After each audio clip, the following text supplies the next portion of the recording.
In the last episode, we talked about the overview of the mind and where it is positioned in the composition of man, which is right in the soul, which is the real you.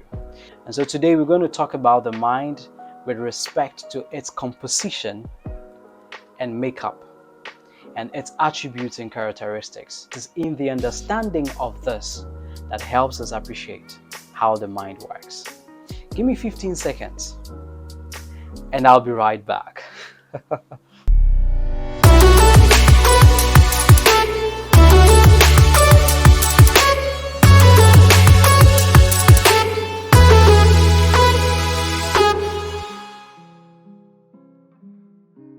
Welcome back to my YouTube channel. My name is Dale Quest, your MindSurgeon. Kindly subscribe to this channel and share with your family and friends. Help me grow this channel so we can all learn together. So we're going to talk about the mind with respect to its attributes and composition. Going right into it, the very first one, your mind has the ability to store information. Yes. So let's have a simple exercise right now. Do you remember the very first time you lost your virginity?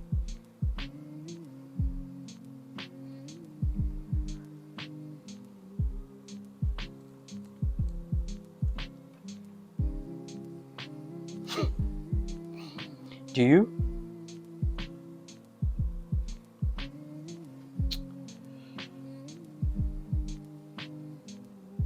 Let me ask another question. Let me give another scenario. Can you imagine giving a banana, possibly on a white plate, serving it to your best friend so that he or she can taste it, possibly with some ice cream or something?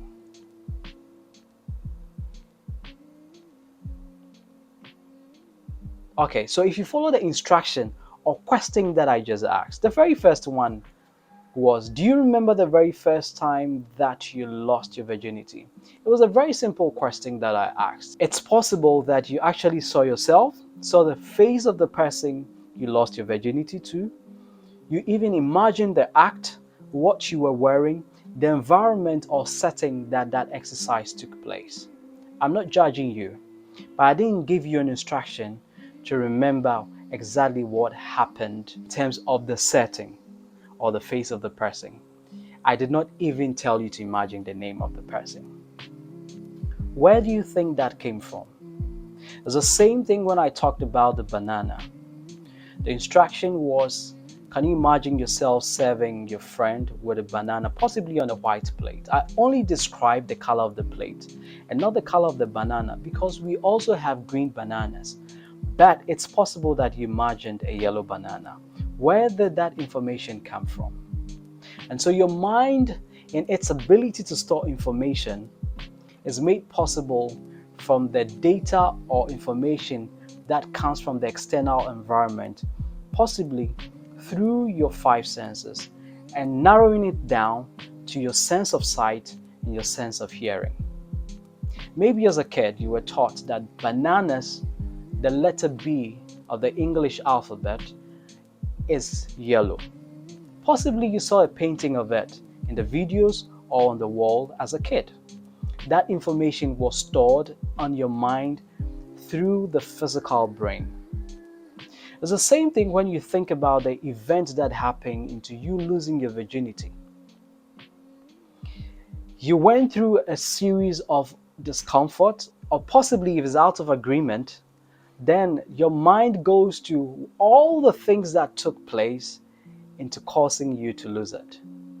It either brings a good feeling or a bad feeling depending on what happened. When I give the instruction or the directive for you to imagine it, it came with the other things I did not mention.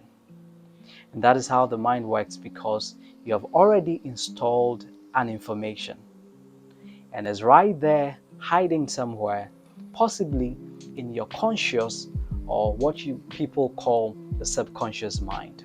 We will talk about that in subsequent episodes.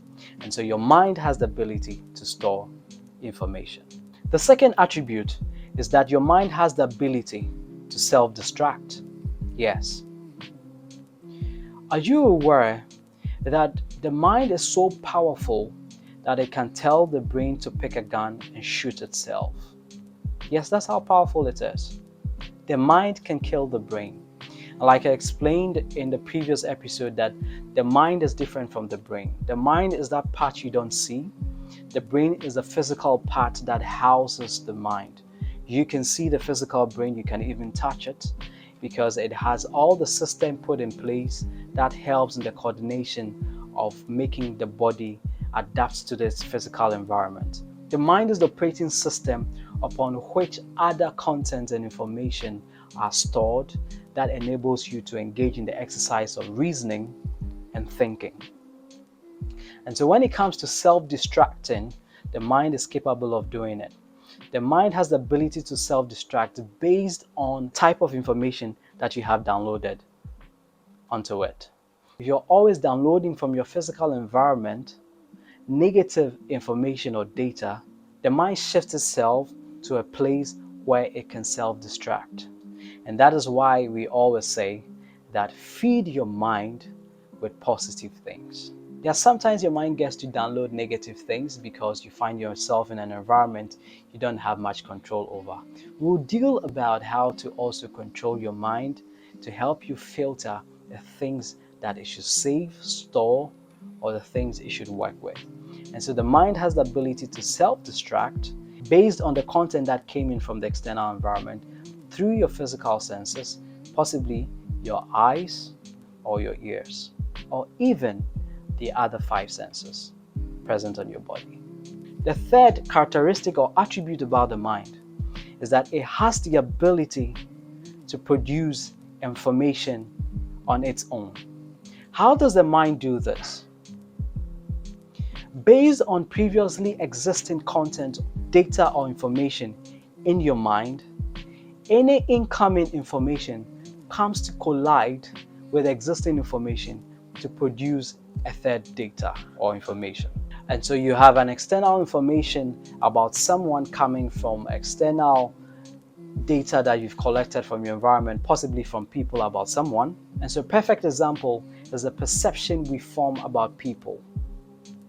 Based on what you have heard from people, colliding with what you already know about them based on your personal experience, a third data of information is produced when these two information collide. And when they collide, you either decide that this person is a good person or this person is a bad person based on the collision of the external data and with the internal data you already have based on your personal experience. The fourth characteristic or attribute of the mind is that you cannot touch, but it exists. Yes.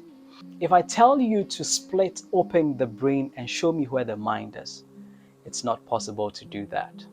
But it exists.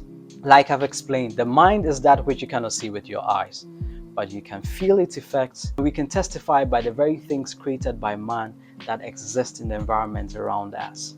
Almost everything we see came from the processes that happened in the mind. So you cannot place your hand on it. If I tell you to split open the brain, you cannot tell me where the mind is, but it exists. And it's a very important key component of the soul of a man, which is the real you. The fifth attribute or characteristic of the mind is that it grows. The mind grows from stage to stage. That's why as a fetus, your brain starts developing at an early stage, but you have not gained a certain level of consciousness because you have not gathered enough data from your external environment. The beautiful part of this is that the soul realm receives information from the spirit that lives in the inside of you, which is God. And that is why sometimes you find babies who don't have any external data coming from the external environment. They cannot reason for themselves, they cannot take decisions, but you sometimes see them smiling to themselves as if somebody is speaking to them.